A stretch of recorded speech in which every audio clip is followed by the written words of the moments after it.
বর্তমানে ইতিহাসের সর্বনিম্ন পর্যায়ে পৌঁছেছে চীনের জন্মহার। এই সংকট মোকাবেলায় নগদ অর্থ সহায়তা, কর ছাড় এবং বিয়ে সহজ করার মতো নানা পদক্ষেপ নিলেও পরিস্থিতির বিশেষ উন্নতি হয়নি।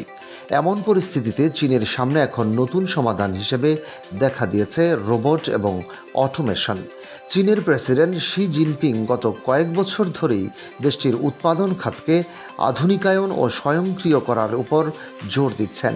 বেইজিংয়ের মূল লক্ষ্য হল চীনকে একটি স্বনির্ভর ও উচ্চ প্রযুক্তির শক্তিতে রূপান্তর করা। এই লক্ষ্যটি এখন দেশটির জনসংখ্যাগত ভারসাম্যের সংকটের সঙ্গে একীভূত হয়ে গেছে। বিশ্লেষকদের মতে সময়মতো ব্যবস্থা না নিলে চীনের পেনশন ব্যবস্থা ভেঙে পড়তে পারে এবং স্বাস্থ্যসেবার ব্যয় বৃদ্ধি পেয়ে উৎপাদনশীলতা ধসে পড়ার ঝুঁকি রয়েছে।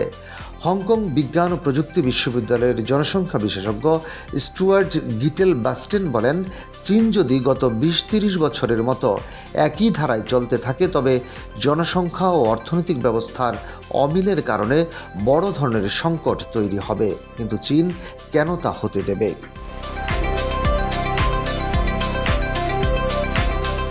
বিশেষজ্ঞরা বলছেন, যদি সঠিকভাবে পরিচালনা করা যায় তবে অটোমেশন এবং কৃত্রিম বুদ্ধিমত্তা চীনকে জনসংখ্যাজনিত অর্থনৈতিক ধস থেকে রক্ষা করতে পারে। তবে ১,৪০,০০,০০০ মানুষের দেশে এই রূপান্তর সহজ নয়, কারণ প্রযুক্তির এই বিপ্লব স্বল্পমেয়াদে অনেকের কর্মসংস্থান কেড়ে নিতে পারে এবং দীর্ঘমেয়াদে কাজের ধরন বদলে দিতে পারে।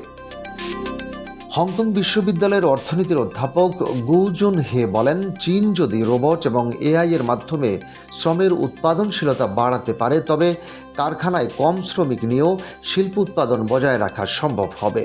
অটোমেশন সংকুচিত শ্রমশক্তির প্রভাব অনেকাংশে কমিয়ে দিলেও পুরোপুরি দূর করতে পারবে না। ইন্টারন্যাশনাল ফেডারেশন অব রোবোটিক্সের তথ্যমতে চীন বর্তমানে বিশ্বের বৃহত্তম শিল্প রোবট বাজার। ২০২৪ সালে বিশ্বজুড়ে যত রোবট স্থাপিত হয়েছে তার অর্ধেকেরও বেশি চীনে। দেশটির অনেক কারখানায় এখন রোবোটিক হাত দিয়ে ঝালাই, রং করা এবং যন্ত্রাংশ সংযোজনের কাজ চলছে। এমনকি সেখানে ডার্ক ফ্যাক্টরি বা অন্ধকার কারখানার সংখ্যা বাড়ছে, যেখানে মানুষের প্রয়োজন না থাকায় আলো জ্বালানোরও দরকার হয় না। সাশ্রয়ী মূল্যে বৈদ্যুতিক গাড়ি এবং সোলার প্যানেল তৈরি করে বিশ্ববাজারে নিজেদের আধিপত্য বজায় রাখতে চীন এই অটোমেশনকেই অস্ত্র হিসেবে ব্যবহার করছে। পাশাপাশি হিউম্যানয়েড বা মানুষের মতো দেখতে রোবট তৈরিতেও বিপুল বিনিয়োগ করছে দেশটি।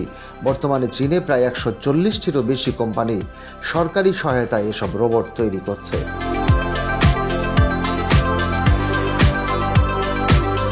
যদিও এসব হিউম্যানয়েড রোবট এখন পর্যন্ত মূলত টেলিভিশন শো বা প্রদর্শনীতে সীমাবদ্ধ, তবে অনেক জায়গায় পরীক্ষামূলকভাবে এগুলোকে কারখানার অ্যাসেম্বলি লাইন, লজিস্টিক হাব এবং বিজ্ঞান গবেষণাগারে ব্যবহার করা হচ্ছে।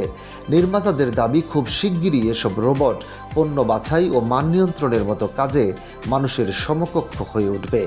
২০১৫ সালে চীন যখন তাদের বিতর্কিত এক সন্তান নীতি বাতিল করে, ঠিক সেই বছরই মেড ইন চীন 2025 পরিকল্পনা ঘোষণা করা হয়।